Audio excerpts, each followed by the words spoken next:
Ngaji bareng di TVRI. Nyaman di hati. Ngaji bareng di TVRI. Nyaman di hati. Ngaji bareng di TVRI. Nyaman di hati. Alhamdulillah. Assalamualaikum warahmatullahi wabarakatuh. Waalaikumsalam warahmatullahi wabarakatuh. Hamdan wa syukurillah, salatan wa salaman ala rasulillah, wa la hawla wa la quwwata illa billah, amma ba'd. Bersyukur kepada Allah, salawat dan salam semoga tetap tercurah kepada Rasulullah Muhammad sallallahu alaihi wasallam. Faqala Allah Ta'ala, a'udzu billahi minasyaitonir rajim. Bismillahirrahmanirrahim. Inna a'tainakal kautsar fashalli li rabbika wanhar inna syani'aka huwal abtar. Shadaqallahul azim wa sadaqar rasulun nabiyil karim wa nahnu ala dzalika minasyahidin wa syakirin walhamdulillahi rabbil alamin. Pemirsa ngaji bareng di TVRI, apa kabar? Semoga dalam keadaan sehat walafiat. Ibu-ibu yang ada di studio, apa kabar? Alhamdulillah. Sehat, Bu? Sehat. Ibadah lancar? Hutang lunas? Alhamdulillah, hari ini di pertemuan kita ngaji bareng kali ini membahas seputar tentang fatwa Majelis Ulama Indonesia seputar ibadah kurban. Wabil khusus di Provinsi Sumatera Utara. Fatwa MUI seputar ibadah kurban. Insya Allah akan dikupas tuntas oleh Tuan Guru kita. Alhamdulillah ada dua yang hadir bersama kita. Pertama, Al-Ustadz Al-Mukarram Dr. Andes Haji Ahmad Sanusi Luqman LCMA. Beliau sebagai Ketua Bidang Fatwa MUI Sumatera Utara. Yang kedua, Al-Ustadz Al-Mukarram Dr. Irwansyah MHI. Beliau sebagai Sekretaris Bidang Fatwa MUI Sumatera Utara. Mari kita sapa dulu guru-guru kita. Assalamualaikum Ustadz. Waalaikumsalam warahmatullahi wabarakatuh. Ini Bu, Ustadz kita, Ustadz Haji Ahmad Sanusi Luqman LCMA. Beliau sebagai Ketua Bidang Fatwa MUI Sumut. Didampingi oleh Sekretaris Bidang Fatwa, yakni Al-Ustadz Dr. Irwansyah MHI. Assalamualaikum Ustadz. Waalaikumsalam warahmatullahi wabarakatuh. Masih muda ya Bu? Tapi udah doktor Bu, Masya Allah. Dan sudah menikah. Oh, udah menikah ya? Itu yang paling penting barangkali. Ya. Tadi andong-andong nengok kali soalnya ya, iya. Masya Allah. Diawali memang kan. Sehat Ustadz ya? Sehat, alhamdulillah. Alhamdulillah. Apa kesibukan Ustadz belakangan ini? Ya kesibukan untuk umat lah. Untuk umat semua itu. Keluarga juga. Ya. Keluarga juga ya. Sama selain kegiatan kampus berdakwah ya kita fokus di Majelis Ulama. Tapi ingat Bu, udah nikah. Tapi kan baru satu Ustadz ya, Masya Allah. Alhamdulillah, dan kita sapa juga pemirsa yang ada di studio. Assalamualaikum ibu-ibu.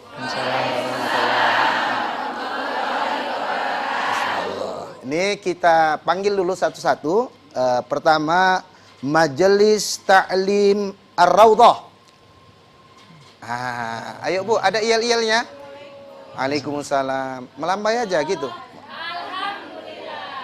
Oh gitu. Tepuk tangan Bu, Masya Allah. Yang kedua, Majelis Ta'lim Tahsin atau Taksin ini. Taksin, Masya Allah. Mana dia Bu? Silahkan Bu. Ada mau yel-yelnya? Silahkan. Assalamualaikum warahmatullahi wabarakatuh. Waalaikumsalam warahmatullahi wabarakatuh. Kami dari pengajian Tahsin Al-Quran Kelurahan Titipapan, Kecamatan Medan Deli, dengan moto kami pengajian Tahsin menyampaikan bahwa Al-Quran senantiasa di dalam hati kami, menyampaikan bahwa Al-Quran senantiasa di dalam hati kami. Takbir, Allahu Akbar. Tepuk tangan Bu, Masya Allah. Allahu Akbar. Takbir, Allahu Akbar. Masya Allah, tabarakallah. Assalamualaikum warahmatullahi wabarakatuh. Waalaikumsalam warahmatullahi wabarakatuh. Tapi tadi ada yang nggak hafal dia Bu, aku tengok dari sini, Masya Allah. Kemudian yang ketiga, Majelis Ta'lim Al-Ikhlas Marelan. Waalaikumsalam warahmatullahi wabarakatuh. Udah gitu aja? Ya, alhamdulillah. Yang keempat, Majelis Ta'lim Ar-Rahman. Assalamualaikum warahmatullahi wabarakatuh. Waalaikumsalam warahmatullahi wabarakatuh. Ar-Rahman, pengasih dan penyayang, silaturahim dan kasih sayang. Takbir. Takbir. Takbir. Assalamualaikum warahmatullahi wabarakatuh. Waalaikumsalam warahmatullahi wabarakatuh. Tepuk tangan Bu, Masya Allah. Udah capek ngapalnya itu Bu, Masya Allah. Syukur takbirnya 3 kali ya, nggak sampai 7 kali ya, Masya Allah. Nah, alhamdulillah sudah tak sabar rasanya kita ingin membahas seputar tentang fatwa MUI seputar ibadah kurban.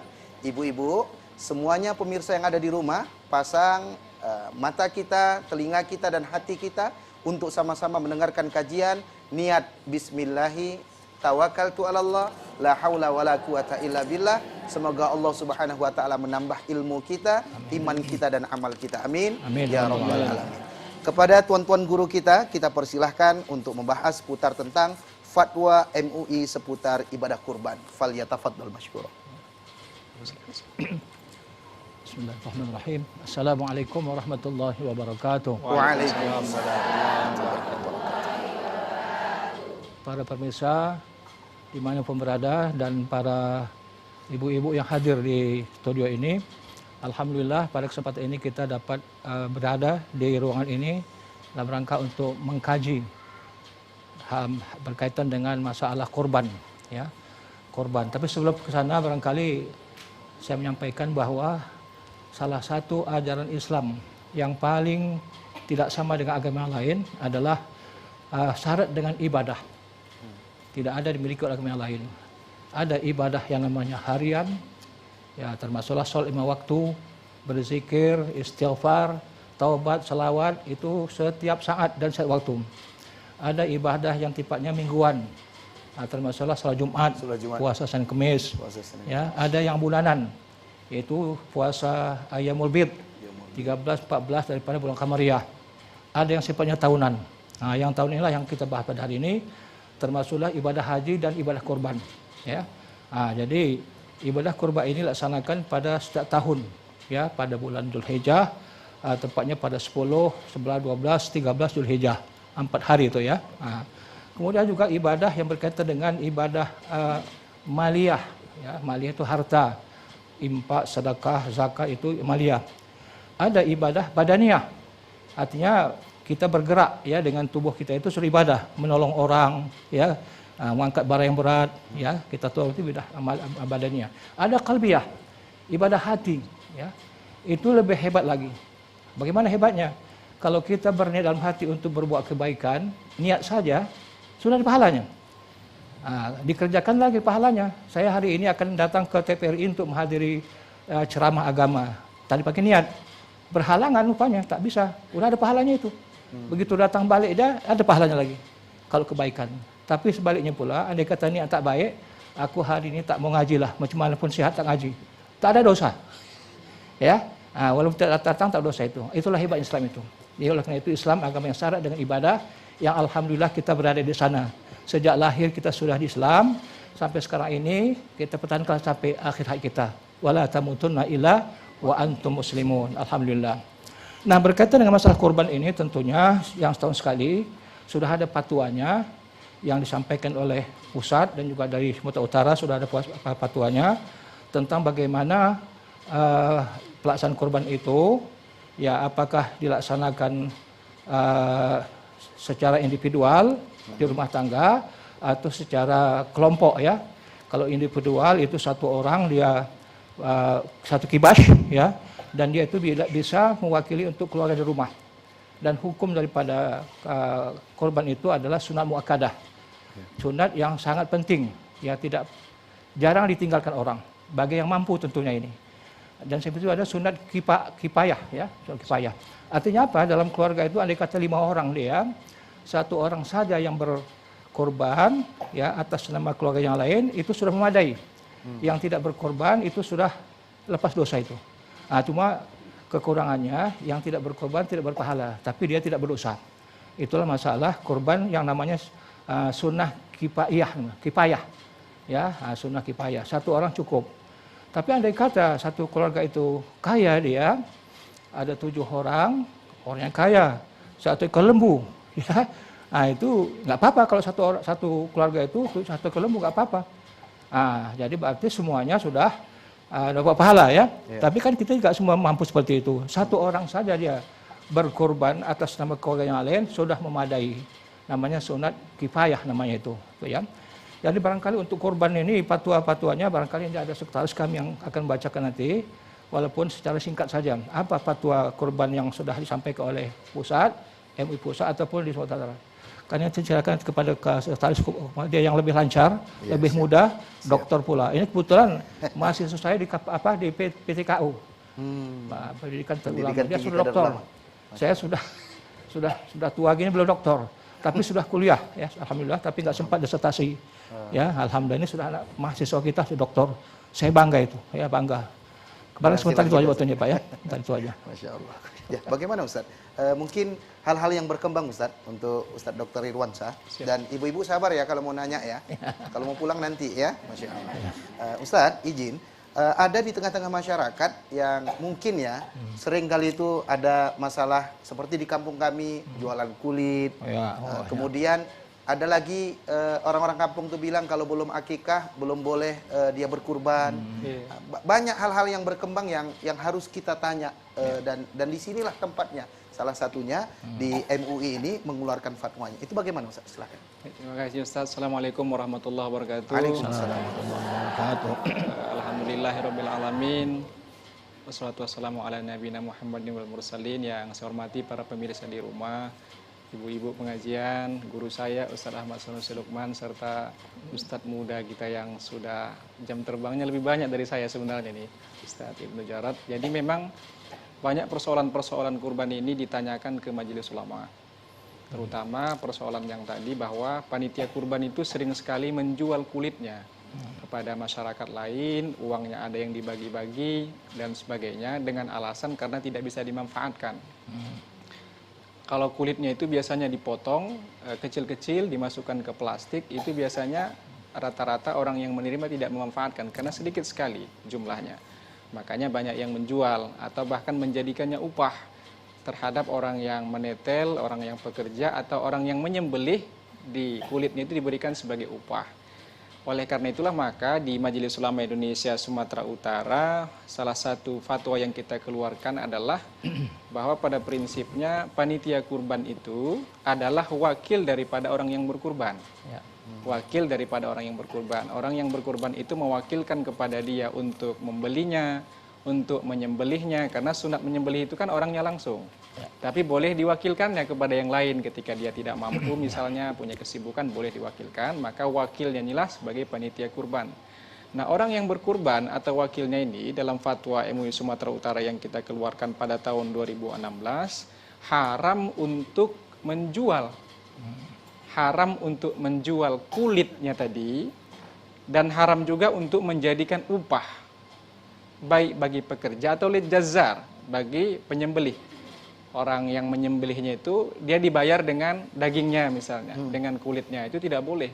Tapi kalau kemudian orang yang menyembelih itu kita berikan kulitnya atau kita berikan dagingnya atas dasar karena dia miskin kita sedekahin, atau dengan dasar dia dihadiahkan misalnya, karena kurban sunat itu kan orang kaya pun boleh, nah mesti orang miskin kan, dihadiahkan kepada orang kaya, maka dia boleh menerimanya, tapi bukan upah atau dijual terhadap dirinya sendiri, itu yang tidak boleh. Jadi jualnya kemudian menjadikannya upah, itu yang salah satu fatwa kita mengatakan tidak boleh. Lalu bagaimana solusinya? Fatwa ini juga tidak mengkebiri ya, artinya tidak memberikan solusi gitu. Solusinya kalau memang nggak bisa dimanfaatkan, dalam fatwa itu kita sebutkan bahwa ditanam saja atau diberikan kepada satu orang miskin. Diberikan kepada satu orang miskin yang kemudian menerima pemberian kulit atau daging itu kan milkut tam ya, tamlik sifatnya. Jadi udah milik dia, hak dia sepenuhnya. Kalau kemudian orang miskin itu setelah diberikan dia jual, ya silahkan. Tapi yang menjualnya itu bukan orang yang berkurban atau panitia sebagai wakil, tapi orang yang menerima gitu. Orang yang menerima, orang miskin yang menerima itu sudah miliknya secara totalitas, ya sudah, dia mau tasarrufkannya, mau disedekahkannya silahkan, mau dihadiahkannya, atau bahkan dia perlu kebutuhan, dia cari itu rumah makan Padang, dia jual dagingnya sebagian karena sudah banyak, Ustaz kan? Dia perlu garamnya nggak ada gitu, daging banyak, garam nggak ada, cabai nggak ada, boleh nggak dia jual? Boleh, nah, itu silahkan aja karena sudah memang hak dia. orang miskin. Salah satu fatwa kita, Ustaz.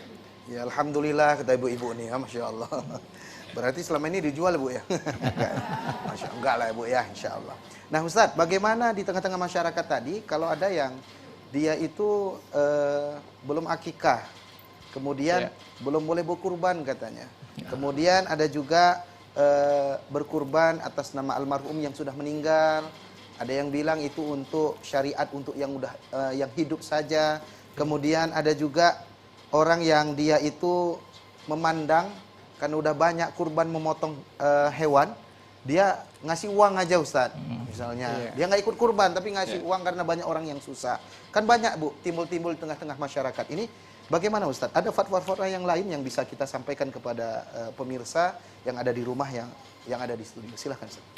Baik, saya wali dulu mungkin ditambah Pak Ketua Bidang nanti. Yang pertama ini terkait dengan fatwa kita juga. Dulu memang di masyarakat ada satu case ya, kasus dalam satu tausiah Majlisul Ilmi berkembang satu diskusi yang sampai mengarahkan sekarang masyarakat apalagi musim Covid kemarin kan butuh duit itu, susah semua.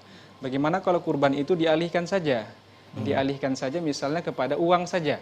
Tasarruf uang saja kepada masyarakat itu lebih bermanfaat daripada harus daging, lebih bisa mereka manfaatkan karena mereka lagi butuh duit dan sebagainya. Di Fatwa Majelis Ulama Indonesia tahun 2014 kita sudah jelaskan bahwa yang namanya kurban itu mengutip dari kitab Wahba Az-Zuhaili Al-Fiqhul Islamu Adillatu itu kan dzabhu hayawanin makhsusin bini fi waqtin makhsusin biniyatil qurbah. Jadi dzabhu hayawanin makhsusin itu dzabaha, nyembelih. Bukan i'ta, bukan memberikan uang. Menyembelih hewan yang tertentu, karena kan ada tertentu untuk kurban, nggak boleh sembarangan kan, umurnya mesti 2 tahun, harus sehat, 1 ekor kambing untuk 1 orang, 7 orang boleh kalau dia sapi atau onta dan sebagainya, tertentu dia. Biniyatul qurbah, dengan niat untuk mendekatkan diri kepada Allah Subhanahu wa taala. Yang namanya kurban harus nyembelih. Kalau namanya memberikan uang, itu namanya bukan kurban, tapi sedekah. Ada infak. Boleh tasarruf uang, boleh silakan, tapi bukan kurban namanya, tetapi namanya sedekah dalam bentuk yang lain. Makanya dilanjutkan oleh Wahba Az-Zuhaili, itu yang saya ingat betul itu dalam kitab beliau, wala yujzi'u fiha daf'ul qimati bi khilafi sadaqatil fitri allati tuqsadu minha saddu hajatil faqir. Wala yujzi'u, tidak memadai, tidak sah daf'ul qimah, memberikan qimah harganya saja, bi khilafi sadaqatil fitri, berbeda dengan sedekah fitr, zakat fitrah. Zakat fitrah kan ada yang membolehkan dengan uang, seperti Imam Hanafi, ya kan, membolehkan dengan uang. Tapi kalau yang namanya kurban ini tidak boleh, tidak memadai, tidak sah, wala yasihu, harus dengan menyembelih hewan kurbannya. Dan inilah Ustaz yang sering kita keluarkan fatwanya bahwa kurban itu harus disembelih. Sama dengan tadi masalah misalnya itu juga berkembang kita di Majelis Ulama. Walaupun tidak ditanyakan, sifat fatwa kita kan Ustaz responsif ya. Iya. Ada masalah di masyarakat, tidak perlu ada pertanyaan, kita keluarin fatwanya. Iya. Jadi yang berkembang itu kalau dia belum berakikah, tidak boleh ibadah kurban. Gitu. Dia tidak boleh kurban karena belum berakikah. Padahal antara kurban dengan akikah ini memang memiliki identik, ada yang mirip. Seperti syarat hewan kurbannya sama. Ya kan? Kambing harus sehat, tidak boleh cacat permanen gitu kan. Ada umurnya yang ditentukan. Tetapi kemudian apakah orang yang berakikah, belum berakikah tidak boleh melaksanakan ibadah kurban? Ini yang perlu kita luruskan. Akikah itu kan sunat dibebankan untuk menyembelih seekor kambing ketika lahirnya seorang anak perempuan, atau 2 ekor kambing ketika lahir anak laki-laki, kafa bihi wahid, memadai 1 ekor ketika dia tidak mampu, walaupun anak laki-laki 1 ekor boleh, nggak mampu 2 ya sudah 1 ekor saja, di hari ke-7 kelahiran bayi. Sampai kapan masa berakhirnya? Syekh Muhammad Arsyad Talib Lubis dalam buku beliau Ilmu Fikih menyebutkan sampai habis masa nifas ibunya. Jadi kalau masa nifas ibunya habis, itu tidak lagi disunnahkan akikah. Boleh saja. Bolehkah dia akikah sebelum dia sesudah habis masa sunnahnya? Boleh. Saya belum diakikahkan orang tua saya karena waktu itu dia tidak mampu misalnya. Lalu ketika dewasa, sekarang umur 30 tahun seperti ini, saya kemudian mengakikahkan diri saya, boleh. Tapi hukumnya kan boleh, mubah. Tidak lagi sunnah, karena sunnahnya sudah selesai gitu. Nah sementara kurban, dia litikrar.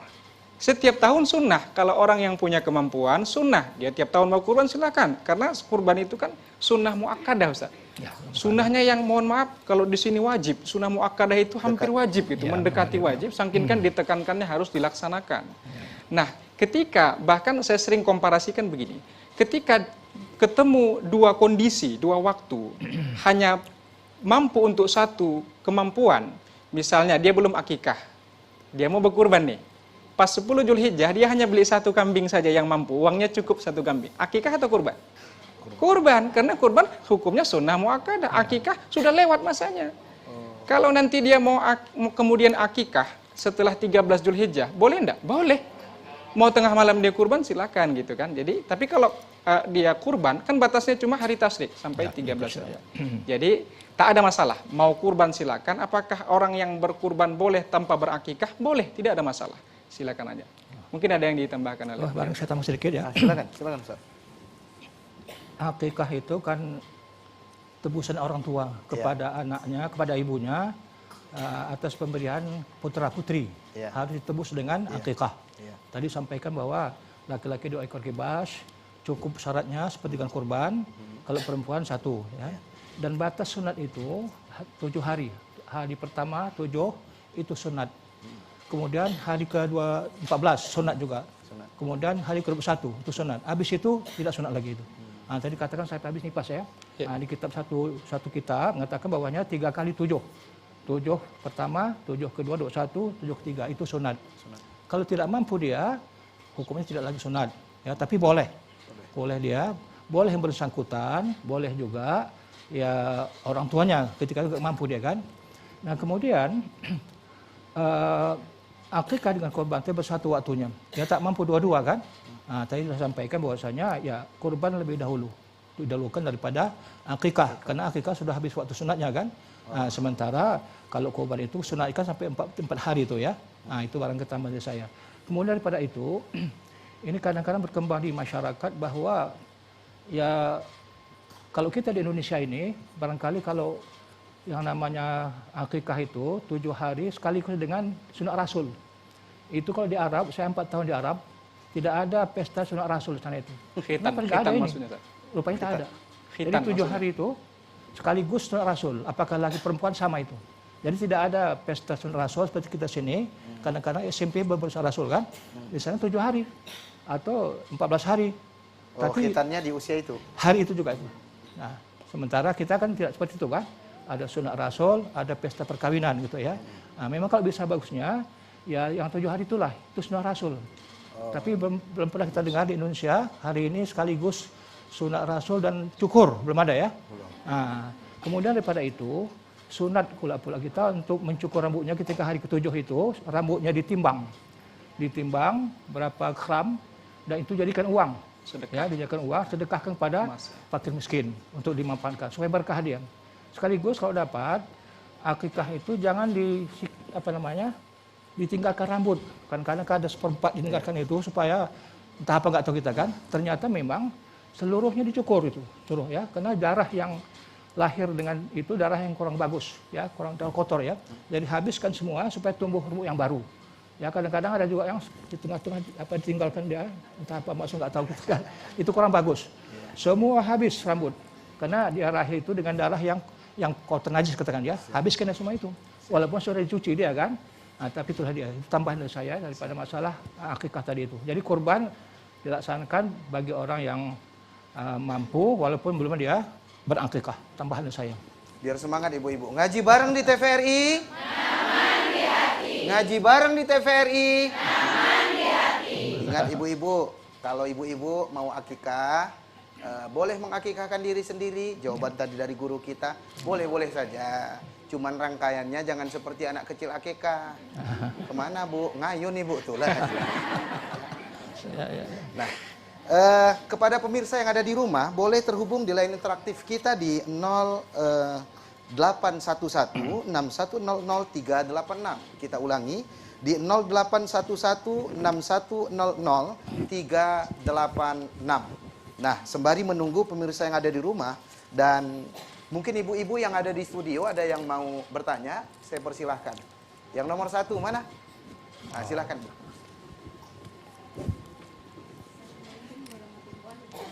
Waalaikumsalam warahmatullahi wabarakatuh.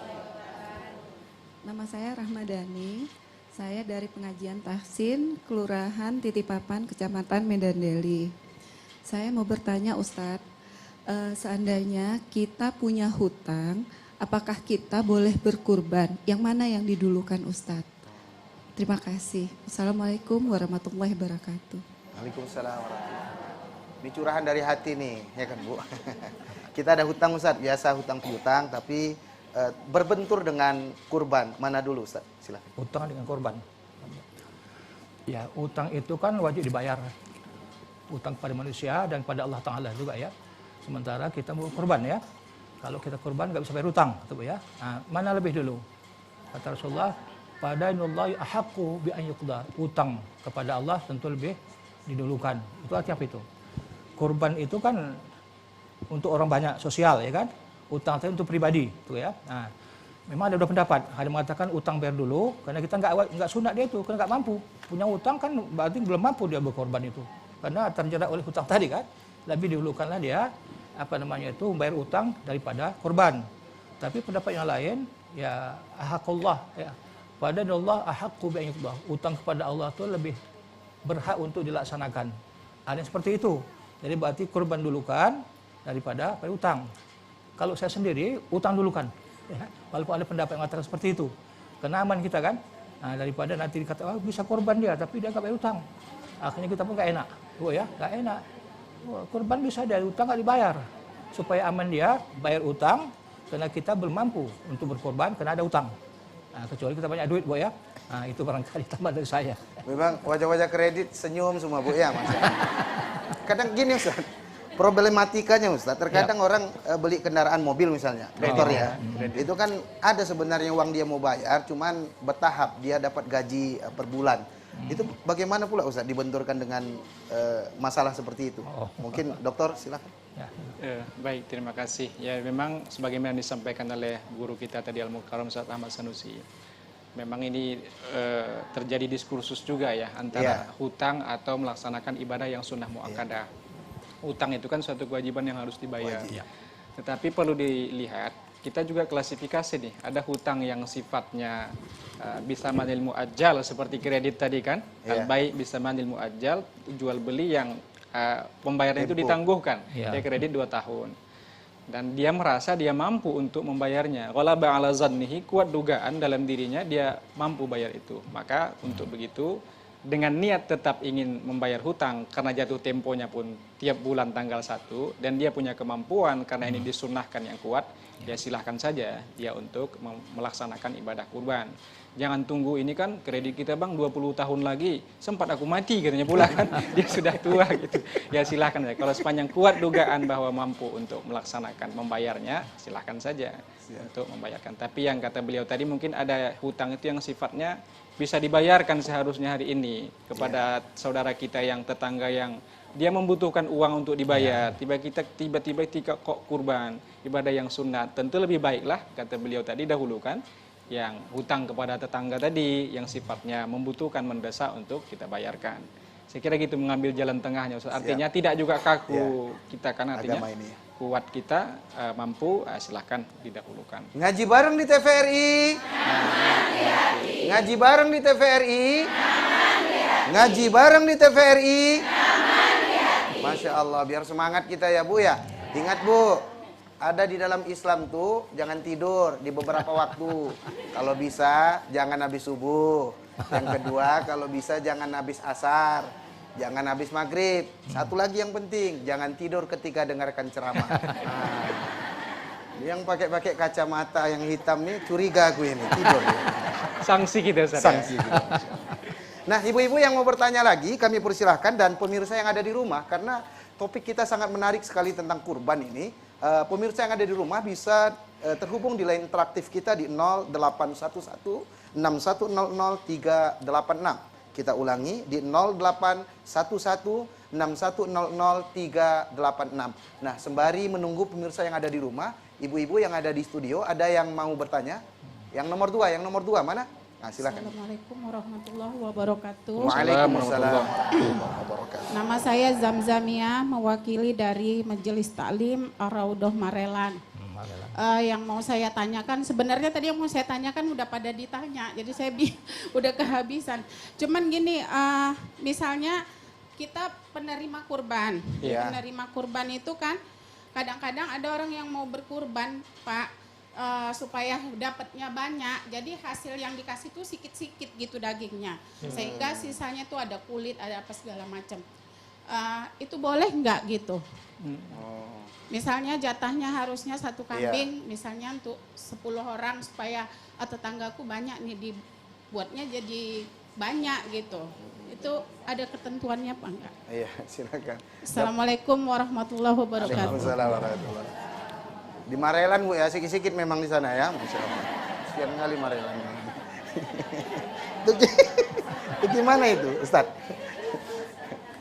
Pembagiannya itu, Ustaz, gimana? Silakan Tuan Guru. Pembagian, coba contoh tadi, contohnya siapa? Di kampung itu, Ustaz, karena banyak warganya, jadi panitia berinisiatif biar dapat semua rata, jadi dapatnya secuil aja semua. Nah, itu bagaimana, Ustaz? Baik, terima kasih. Gitu sampai 2 on setengah.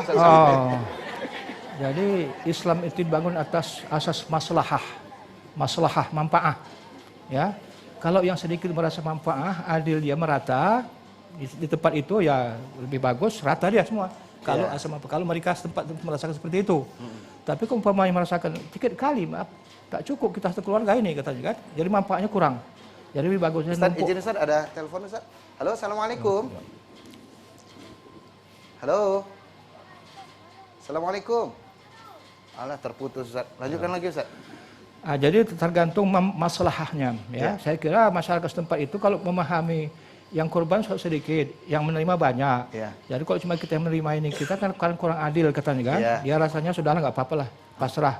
Yang penting rata, pahalanya besar, banyak kan, dapat meratakan. Kalau masyarakat seperti itu ya. Tapi yang mengatakan, kenapa dikasih sedikit, cuma saya gigi pula katanya. Izin masuk lagi Ustaz. Halo, Assalamualaikum. Waalaikumsalam. Bu, kemana aja Ibu? Silahkan, dengan siapa di mana Bu? Halo. Saya di Binjai. Dari Binjai. Tetangga Ustaz. Silakan Bu. Kenapa awak lihat? Satu kali. Bu, izin kecilkan sedikit volumenya. Atau Ini nyambung ya? volume televisi dikecilkan. Oke. Silakan Bu.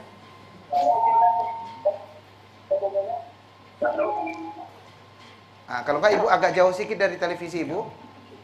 Boleh. Boleh. Assalamualaikum. Assalamualaikum. Dengan siapa di mana? Saya dengan Mama Repin di Binjai. Oh, Repin. Ya, silakan Bu. Saya mau bertanya sama Uja ya, sama Pak Ustaz. Iya, sama narasumber. Gimana? Ini langsung saya bilang, langsung. Iya, bagaimana? Gimana itu kan kalau ada panitia yang ambil daging sebagian untuk yang dimasak di situ, dimakan di situ, boleh nggak itu? Iya, sering-sering itu. Iya Bu. Makasih ya Bu, itu aja kan? Iya. Salam sama Repin, Masya Allah. Assalamualaikum. Ini Repin yang maaf Bu, yang hafal 30 juz tapi matanya nggak bisa melihat. Silakan Bu ya, gimana Bu ya? Tadi pertanyaannya. Tadi pertanyaannya, sebagaimana yang kita diskusikan tadi, ada panitia yang punya inisiatif karena sampai siang dia diambilnya tuh semua, kemudian dimasaknya. Memang enak kali itu Bu ya. Makan bersama itu ya. Makan bersama. Tapi pakai yang belum dibagikan tadi itu gimana? Oke, baik, terima kasih.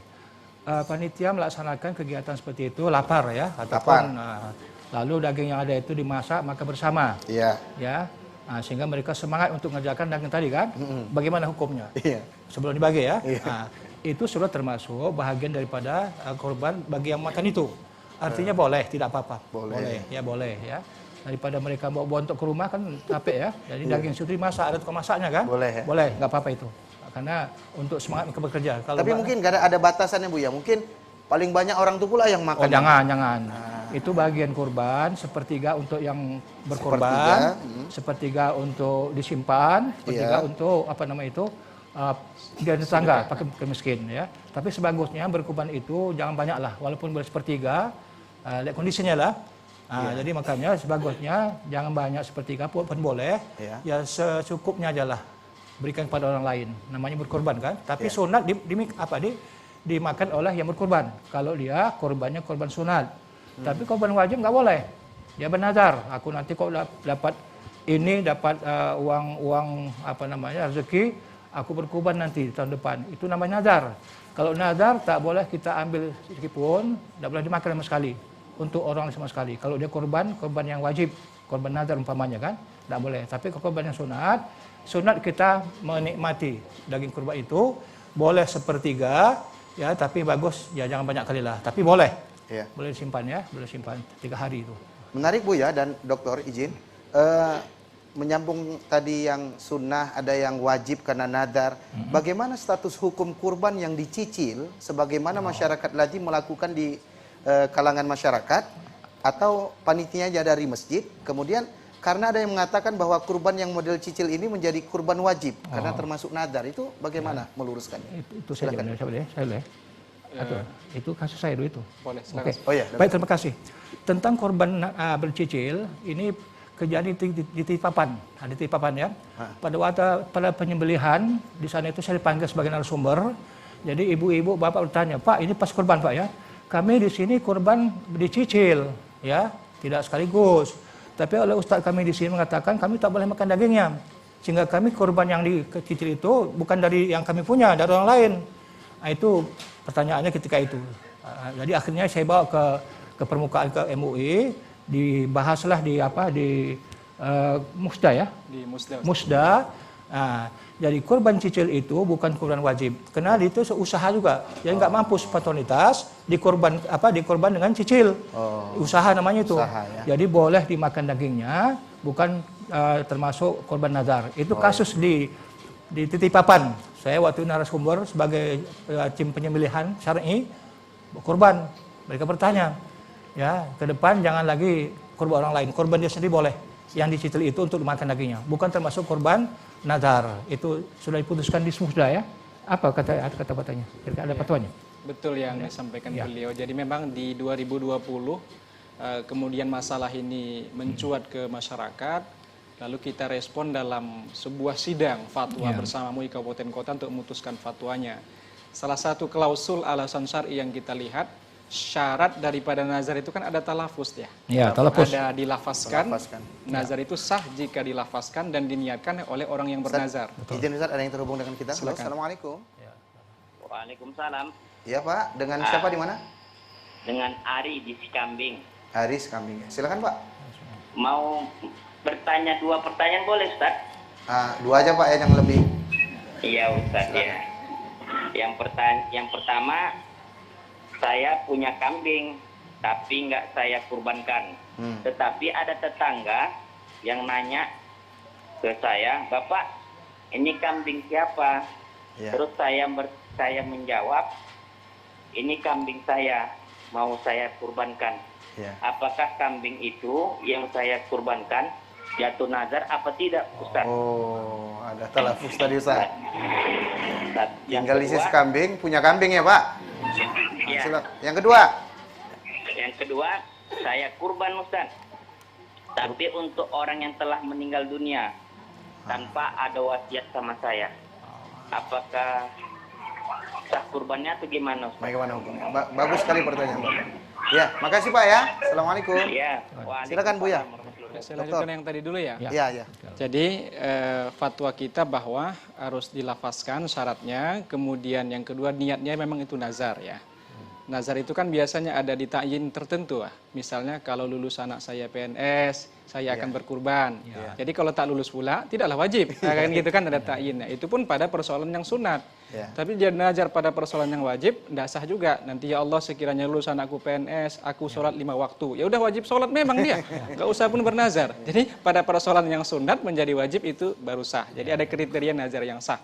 Sehingga fatwa kita di Majelis Ulama 2020, apabila waktu mencicil, kita kan nyicil rata-rata 2,5 juta itu kan dicicil selama setahun, ada yang 250.000 sebulan misalnya. Kalau memang niat dia di awal niatnya itu kurban nazar, jatuhlah hukumnya hukum wajib. Konsekuensinya kata beliau di fatwa kita itu kan kalau kurban wajib, dia orang yang berkurban dan keluarganya tidak boleh memakannya, memakan dagingnya. Kalau kurban sunnah, boleh dia makan, dia simpan bahkan dalam kulkas lama-lama, silahkan, kemudian dia makan, dia sedekahkan, ya terserah. Tapi kalau kurban nazar yang wajib tidak boleh. Tapi kalau dia niatkan itu kurban sunnah, maka jatuhnya sunnah. Ya kurban biasa aja Ustadz gitu. Tidak ada niat itu nazar. Menjawab dengan Bapak yang tadi, kalau niat Bapak memang itu nazar, jatuhlah wajib. Tapi kalau niat Bapak memang mengucapkan kurban itu tapi kurban sunat, ya kita pun rata-rata begitu. Ngapain Bang? Mau bayar kurban gitu. Tapi kurbannya kurban sunat niatnya, bukan kurban wajib yang dinazarkan karena ada keinginan hajat tertentu. Kan nazar itu seperti itu. Kalau aku dapat anak ya Allah, udah 17 tahun tak punya anak, aku berkurbanlah. Ternyata dikabulkan Allah. Ada anaknya, maka kurban itu yang awalnya adalah sunnah muakkadah jatuh pada wajib kurbannya itu karena Allah sudah memenuhi hajatnya tadi, menjadi hutang dia kepada Allah Subhanahu wa taala. Mungkin beliau yang menyambung. Nazar itu kadang-kadang kita saking gembiranya bernazar kita Bu ya. Tapi nazar itu jangan sering-sering Bu ya. Orang nazar itu orang pelit ibadah. Nanti kalau saya dapat duit saya infak. Tak dapat duit tak infak dia. Nah, jadi boleh sekali-sekali lah ya. Jangan sering kali. Tandanya orang pelit ibadah banyak nazar. Ya. Nah, tapi nazar yang syar'i, nazar yang haram tak boleh dipenuhi. Saya sampaikan. Nah, nanti kok umpamanya saya nggak lulus ini nggak sembahyang sebulan. Wah, itu namanya lulus. Wajib disolat juga walaupun di nazar. Nazar itu talafuz, diucapkan, didengar orang lain. Kalau masih dalam hati belum nazar namanya itu. Disimpan dalam hati belum nazar. Dan nazar ini dengar oleh orang lain. Oh bapak ini pernah ku dengar dulu nazar dia kalau tak lulus ujian dia tak sholat 5 waktu. Itu nazar maksiat namanya. Wajib dia sholat juga walaupun nazar itu kan. Seperti itu. Berarti Ustadz yang tadi pertanyaan kedua tadi boleh nggak untuk yang sudah meninggal yang tadi? Sudah meninggal dunia. Oh ya benar untuk baik. Kurban untuk yang sudah meninggal dunia itu kalau dia berwasiat itu boleh dilaksanakan. Kalau nggak berwasiat pun boleh juga. Ya karena dia termasuk sedekah bukan lagi apa namanya itu kurban. Sedekah itu kan bisa menyambung dia kan. Idza mata ibnu Adam in qata amru illa min salas. Kalau orang sudah meninggal putus semua ibadahnya kecuali 3. Sedekatin jariyatin. Jadi jatuhnya sedekah. Ya kalau dia umpamanya tidak bernazar ya tidak berwasiat. Jatuh dia sunat itu sedekah biasa. Nyambung pahalanya itu Bu. Ya sampai kepada yang bersangkutan yang meninggal dunia. Nah, yang keduanya tentu ilmun yuntafa'u bih, ilmu yang bermanfaat, bukan ilmu ngaji, ilmu apa saja. Dia pandai menjahit, ibu wariskan pada orang lain, dengan menjahit itu dia bisa mendapat penghasilan, usaha. Diamalkan oleh orang tadi itu dapat pahala dia. Kenapa dia pandai menjahit? Dapat dari ibu sudah meninggal. Diamalkannya lah ini tadi, sehingga untuk cari makannya. Ya, bukan hanya harus agama, ngajar agama tidak, ngajar Quran, yang kebaikan lah.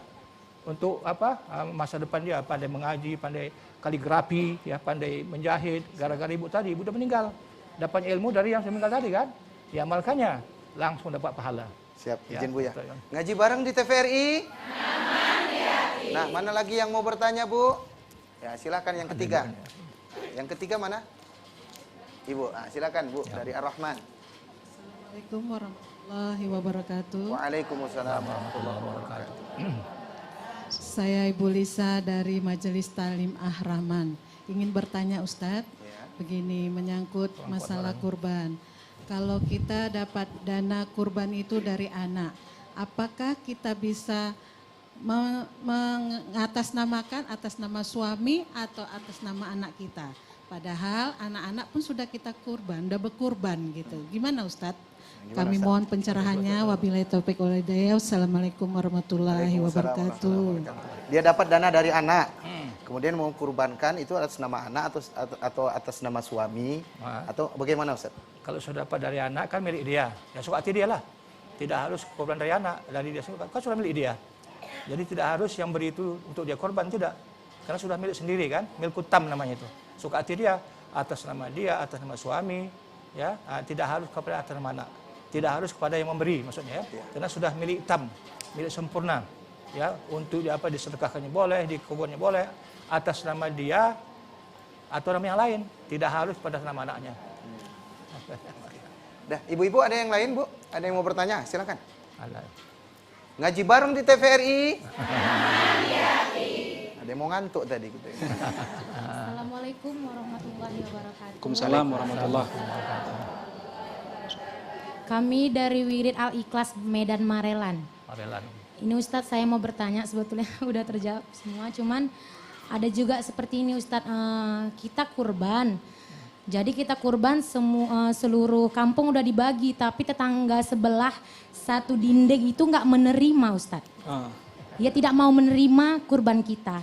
Dan ada juga yang kedua pertanyaan saya, kalau kita akikah itu untuk anak kita lebih bagus kita buat mentah dibungkus sama bumbunya atau dimasak, karena kan banyak orang bilang juga di rumah kan nggak boleh tersisa atau dimakan oleh kita. Itu gimana Ustadz? Assalamualaikum warahmatullahi wabarakatuh. Assalamualaikum warahmatullahi wabarakatuh. Komentar kali ujungnya tadi Bu. Silakan Ustaz. Oh, baik, terima kasih. Jadi pertama kita klasifikasi ya. Pertama kurban itu kan beda ibadah daging kurban dengan akikah. Di antara bedanya kalau kurban itu harus ada yang disedekahkan dalam bentuk mentah. Beda dengan akikah, sunnahnya dimasak terlebih dahulu. Makanya hari ini banyak sekali para pengusaha yang menyediakan itu. Kita terima akikah sudah masak gitu. Kita pilih dagingnya, kambingnya, dia sembeli, dia masak, lalu masak itu diolah dibawa ke rumah. Kita sedekah kepada orang, itu niatnya akikah untuk anak.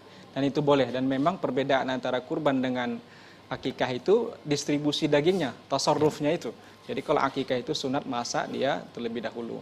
Lalu kalau ada orang yang kemudian kalaupun dimasak sebagian dibelikan sebagian mentah, tidak masalah. Tapi kalau apakah akikah itu tidak boleh dimakan? Boleh dikonsumsi orang tuanya ya kan. Karena yang beban akikah itu kan seperti kata guru kita tadi, taklifnya bukan si anak itu sebenarnya. Ya. Taklifnya adalah kepada orang tua. Itu pun kalau mampu. Makanya dalam hadis Nabi kan tergadai anak itu ketika belum disembelihkan akikahnya kepada Allah Subhanahu wa taala bagi yang mampu gitu. Tapi kalau dia tidak mampu, dia miskin, makan aja pun susah, apakah dipaksakan juga? Nggak mesti, tidak harus, ya sudah gugur tuntutan untuk dia melaksanakan akikah itu. Makanya boleh akikahin sendiri gitu. Akikahin sendiri ketika sudah kita memiliki kemampuan yang pada masa kita sudah besar atau dewasa. Nah kemudian itu dia, jadi boleh nggak kita konsumsi? Ada yang nggak mau, tetangga kita nggak mau. Apa alasan nggak mau? Bisa banyak hal.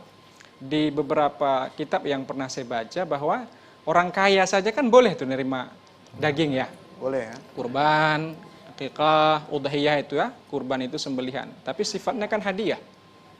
Tidak milkutam dia, milkul manfaah saja. Dia hanya boleh makan saja. Kalau dia misalnya kolesterolnya tinggi, ya dia tidak boleh jual tuh. Dia hanya sedekahkan kepada yang lain. Tasarruf sedekah kepada yang lain. Itu yang pernah saya baca di dalam fikih Syafi'iyah.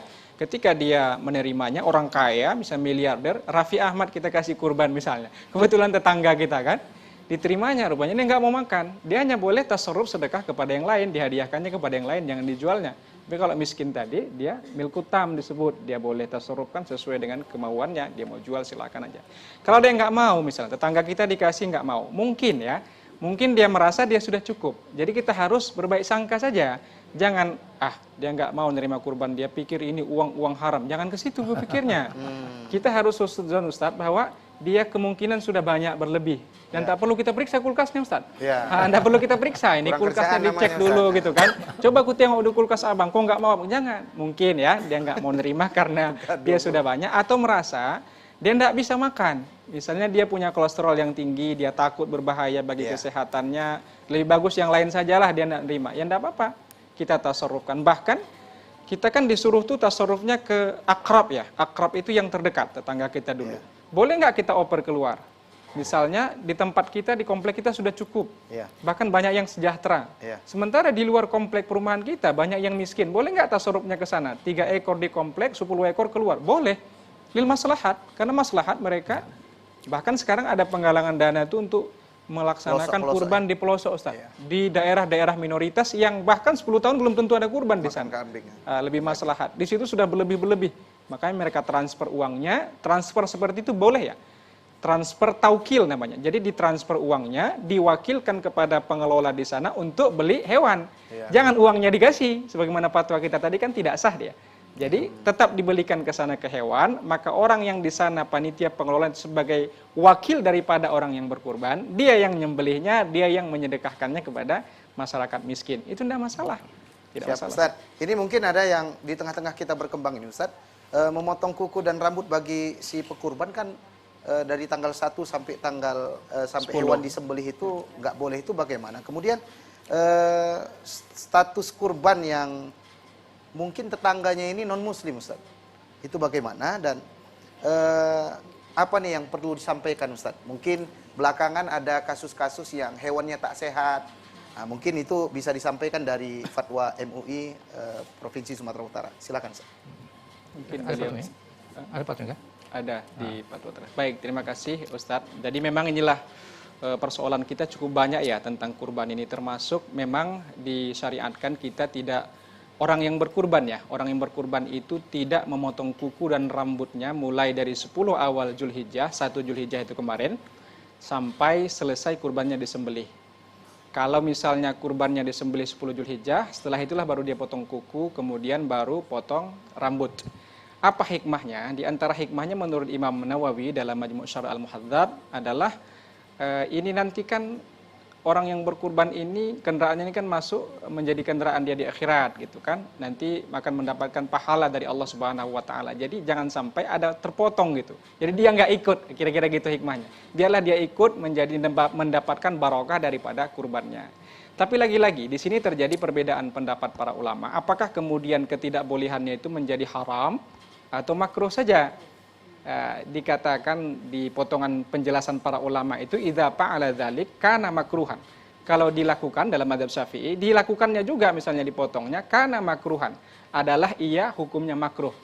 Walaupun ada juga yang mengatakan haram, tapi dalam fikih Syafi'iyah saya baca hanya makruh saja. Nah, itu pun jangan kita paku mati juga. Illa lihajatin, kalau ada hajah misalnya. Gimana Ustaz? Dia kemarin Ustaz kena begal. Ini kan lagi musim-musim begal ini, kan gitu kan? Kena begal dia. Jadi kena bacok belakangnya. Jadi kebutuhan dokter, ini harus dijahit nih kepala. Kalau dijahit, dia potong rambut. Dia bilang, oh jangan kau potong rambutku, aku belum berkurban katanya kan. Dia mau dijahit nih. Ini kan ada hajah syar'i. Ada hajahnya. Ya potong saja. Apakah itu haram? Apakah itu makruh? Nggak lagi, karena memang udah hajah-hajah. Dia jalan, Bu. Tiba-tiba tersepaknya batu. Maka kuku kakinya ini naik, pecah. Kata dokter mesti dipotong kukunya Pak, kalau nggak infeksi. Oh jangan, kurban saya belum disembelih, jangan tunggu kurbannya lagi Bu. Ya sudah potong saja, karena sudah ada hajah yang membolehkan Anda.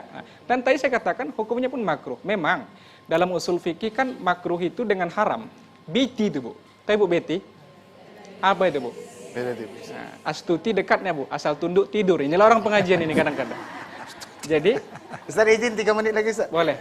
Makruh itu kan tolaban ghairu jazim ya, tuntutan yang tidak wajib. Kalau haram tolaban jaziman, tuntutan yang mesti, tidak boleh tidak.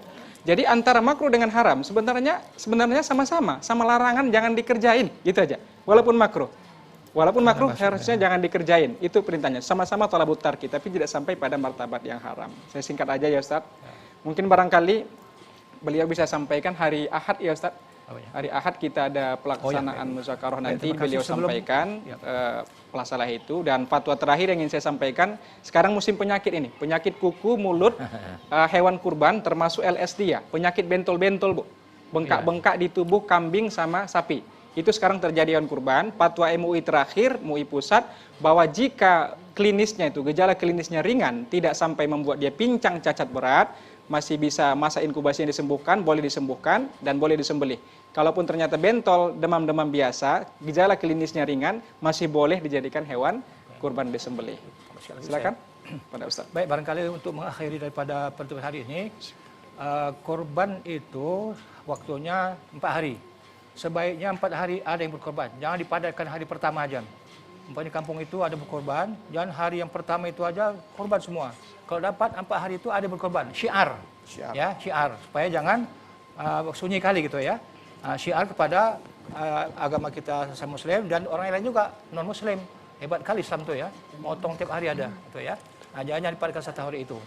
Kemudian untuk hari Minggu tanggal 25 ini ada muzakarah rutin sebulan di MUI.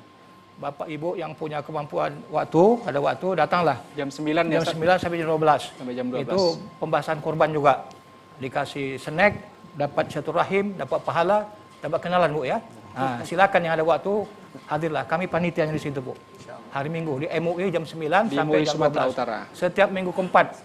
Ya, tiap bulan itu. Di jalan apa Ustaz? Ya. Jalan Sutomo Ujung Sutomo di Ujung. samping kolam renang Deli. Ya. Dan terima kasih kita kepada TVRI ini Ustadz. Ini Ya. media yang luar biasa. Oke. Fatwa kita bisa sampai tuntas hari ini ke masyarakat karena TVRI. Kita doakan acara ini Amin, akses amin. terus, eksis di Alhamdulillah. masyarakat. Syukran Ustaz, jazakumullah khair. Amin. Wa barakallahu fikum. Semoga Allah memberi keberkahan kepada guru-guru kita, Bu. Tepuk tangan dulu, Masya Allah. Luar biasa. Nah, akhirnya waktu jualah yang memisahkan kita. Terima kasih ya ibu-ibu ya. Amin. Semoga Allah memberkahi kita semua. Amin. Amin. Dan pemirsa yang ada di rumah yang terus setia menonton atau melihat kajian ngaji bareng di TVRI. Ingat Bu, ini kurban bagi yang mampu. Kalau ibu nggak mampu, nunggu kupon aja di rumah. Mudah-mudahan ada manfaatnya. Kepada Allah kita mohon ampun. Amin. Subhanakallahumma wa bihamdika asyhadu an la ilaha illa anta astaghfiruka wa atubu ilaik. Ila liqa ma assalamah wa billahi taufiq wal hidayah wa ridha wal hinayah. Tsumma assalamu alaikum warahmatullahi wabarakatuh. Waalaikumsalam warahmatullahi Ngaji bareng di TVRI. Ngaji bareng di TVRI. Ngaji bareng di TVRI. Astaghfirullah.